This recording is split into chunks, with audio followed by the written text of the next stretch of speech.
Авыздан акты, тамакка кермәде.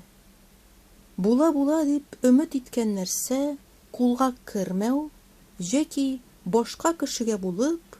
алданып торып калу. Иске заманнарның каһарманы Искәндәр, ягъни Александр Македонский белән Хозур пәйгамбәрнең моннан 2000 еллар элек төньяк зөлмәт, кояш күренми торган караңгылык иленә килүләре, анда тере су чишмәсен тапкач,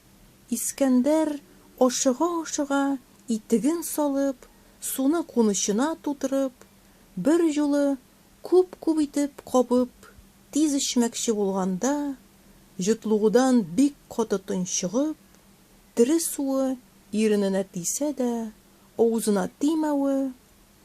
Хозур баба тиран булмыйча, кешеләргә изгелек эшләп кенә җөргәнгә, тере суы аңа насыйп булып, ул мәңге яшәүгә ирешү хакындагы һәм шуннан кайтышлый борынгы Болгар шәһәрендә салулары хакындагы риваяткә бәйле әйтем.